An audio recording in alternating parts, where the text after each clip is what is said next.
Hey guys, what's up? Welcome back to the channel. It's me, and today I want to talk about an idea for an update that I wanted to pitch to you guys for a long time, but didn't. So on top of this being a speculation video for a future update and my ideas for that, it also is a video discussing why I do a lot fewer of these types of videos, and it really comes down to being able to package the idea in a way that is not only appealing to you guys and fun and exciting, but also, in my hopes, in my maybe naive hopes, appealing to Netmarble, because I think that is sort of the missing ingredient in a lot of the ideas and a lot of the speculation posts that we see pretty much everywhere on Twitter, Discord, Line, Reddit.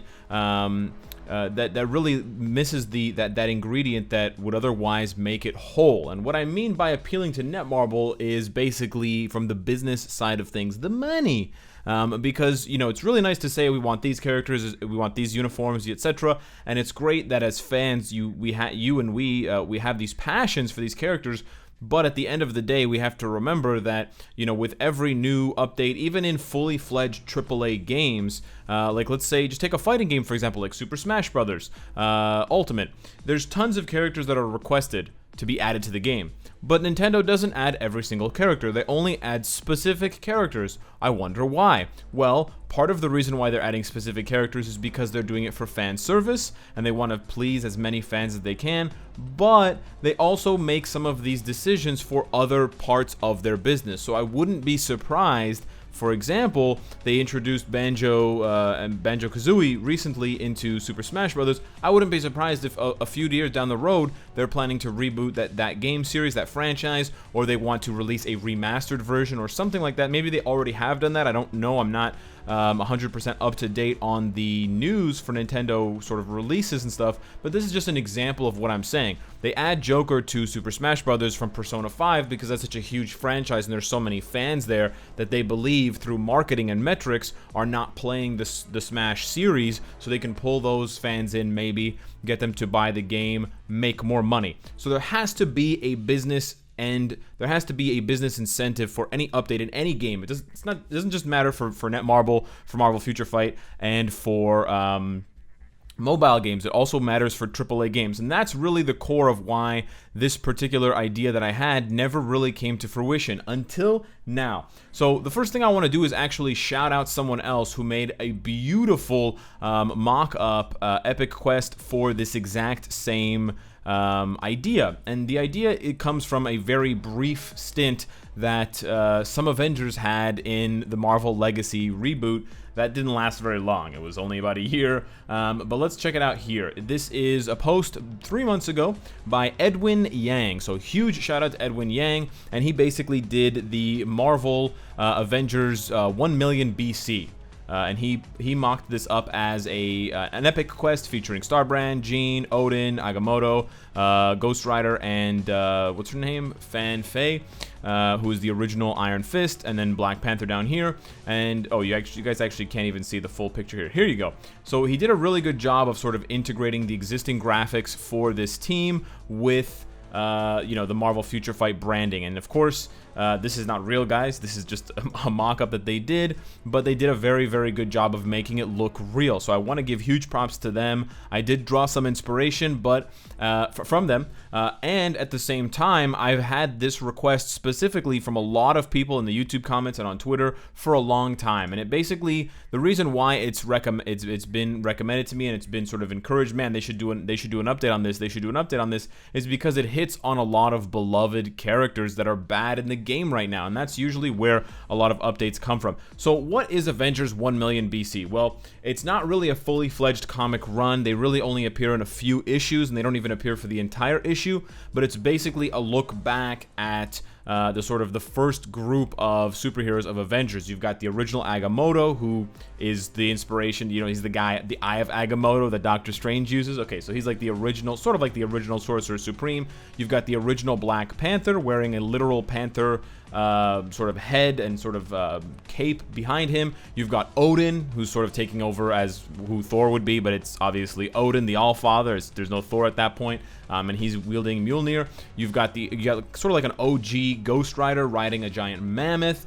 You've got the OG Iron Fist, the woman who punched a dragon, Fan Fei. You've got Starbrand, who you guys would probably recognize more recently as being blonde, but now he looks kind of like Red Hulk. Well, he did look like Red Hulk in this Avengers 1 million BC. So he's sort of like a energized, hulked out version of Starbrand. He flies, you got the energy powers and stuff like that, but he's also like super angry, and it doesn't seem to be very articulate with his words. So this is the team, and basically they encounter a Celestial, and then the story kind of intersects and intertwines with present-day events. There's sort of like a colliding of worlds, not a colliding of worlds, but like a colliding of ideas centered around the Celestials appearing on Earth, and sort of that threat that the Avengers have to deal with, and kind of flipping back and forth between, you know, a million years ago, a million BC, the Avengers and how they sort of encountered the Celestials, and then nowadays you have, like, you know, our Thor. He's got one arm missing. He's got the golden arm. You got Tony. You got Captain America. You got the new Thor, Jane Foster. You got the new Iron Man, Ironheart, etc. New Captain America, Falcon. So it's sort of like an intersection of everything and sort of a blending of everything together. And then the Celestials are kind of what ties everything together, or at least relates back to these sort of prehistoric Avengers, which is a really good word that Edwin uses. But the problem with, I actually really love this uniform, by the way. The problem with this design, and the problem with this suggestion for an update, is that a lot of these characters already exist in the game, and you're not going to release a new version of Black Panther. You're not going to release a new version of Ghost Rider, because we already have a lot of these characters. We already have, well, Ghost Panther, who is literally an amalgamation of Ghost Rider and Black Panther. So you need to think outside the box a little bit. But the reason why this update is so widely suggested to me, and has been since it came out last year, is because, you know, Odin has been bad for a while now. He wasn't quite bad when this run came out. He had just came out, I believe, at the beginning of 2017 or 2016. No, it was 2017. Anyway, I think it was 2017. Anyways, but yeah, Odin has steadily gotten worse, so he's always a good pick for an update. In addition to the fact that Ghost Rider, and Robbie Reyes to a lesser extent, but Ghost Rider has been pretty much bad forever, and so these two characters are really sort of the linchpin of that idea that if we got this prehistoric update, man, we could get new uniforms for these characters and they would look so badass. Imagine Ghost Rider riding a mammoth in Marvel Future Fight. Yeah, it would be really cool. But again, I could just make a video being like, hey guys, we're hopefully we'll get this update. It's gonna be three new uniforms for Black Panther, Odin, and Ghost Rider, 3 new characters, and then yeah. And that's the video, guys. Let me know what you think. But there's no business aspect. There is no sort of, why would Netmarble want to do this? So then I thought, what have we seen recently from updates that we can sort of copy? And we recently saw the addition, he's not a Celestial, but we recently saw the addition of, to Giant Boss Raid, Galactus. And so you have this sort of larger-than-life being that attacks, and you've got this update centered around them, and then you've got, you know, a rare character being added, so that you're sort of, you know, encouraged to play this game mode to obtain that character. So what if they did the same thing? And this is sort of the business side of the pitch for me. Imagine a new Giant Boss Raid update that introduces this other Celestial from 1 million BC. And you can fight this new Celestial with all of your existing characters and whatever, but you also have the opportunity to unlock either the new characters, or if Netmarble wanted to be freaky, they could go with unlocking new uniforms via the Giant Boss Raid. And so they could sell the Giant Boss Raid as a sort of unlockable sort of extreme mode, kind of like a legendary battle. They could sell it like Black Panther's uniform for 3,300 crystals, which would cover the 3 uniforms at 1,050 crystals each. So it's slightly more, but it's roughly the same amount. So you would be able to unlock, by playing this Giant Boss Raid over and over again, perhaps playing with the original Ghost Rider, the original Odin, and the original Black Panther, you would be able to unlock these new uniforms for, you know, 1000 BC Ghost Rider riding the mammoth, 1000 BC Odin rocking the Mjolnir and rocking that nice golden beard and sort of looking young and spry, doesn't have a cape anymore, and of course 1000 BC Black Panthers, the OG with the literal Black Panther head as sort of a crown helmet on his body. And then they could also simultaneously introduce 2 new characters, Fan Fei and Starbrand. They could make them hopefully both either 1 speed, 1 combat, or both combat with energy damage, and they could make them OP, because you know how much I love my OP combat types. And they could make, you know, one of them bio selector and one of them bio subscription, so you can sell one of the characters for real money. You can have players unlock the other character for free, kind of in the same way that when we had the Silver Surfer update, we had Namor being available from the X-Gene subscription, and then we had Wave available from the Heroic Quest. They could also do a Heroic Quest character in the form of, you know, Fan Fei or Starbrand, sort of the hulkish Starbrand, but that would be, I think, a much nicer or much neater and sort of form-fitted pitch to Netmarble for an update that I think a lot of us would love, because it gives us what we want. It gives us updates to existing characters rather than giving us brand new characters, and it gives us something that we can work towards with ourselves or with our teammates and friends in a new giant boss raid. And that was sort of the issue that I was trying to tackle, because for a lot of my ideas, for a lot of the speculation, there isn't really the money side of things built into the idea. And so why would Netmarble actually take it? Or they would have to transform it and make it into something that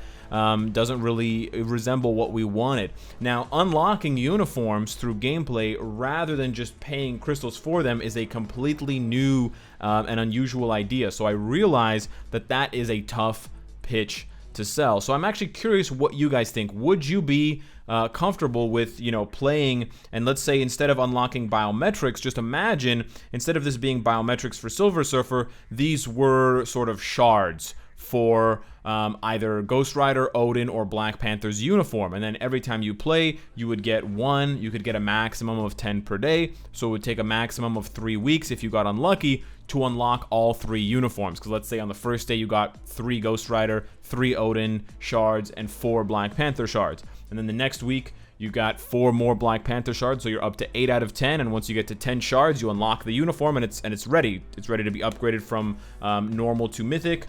In the case of Odin, you would have to use, of course, Black Antimatter to upgrade the uniform to mythic. In the case of Ghost Rider and Black Panther, you would just use the existing biometrics for OG Ghost Rider and the existing biometrics for Black Panther to upgrade those. I realize there's a Black Panther 2 movie coming down the pipeline sometime in the future, but Namor's getting a uniform right now, one month after his update, so I really don't think it's a problem. I think this is a really good idea, not necessarily just my idea. I think the Prehistoric Avengers would make a really great update, whether it's my idea, whether it's Edwin's idea, whether it's something else.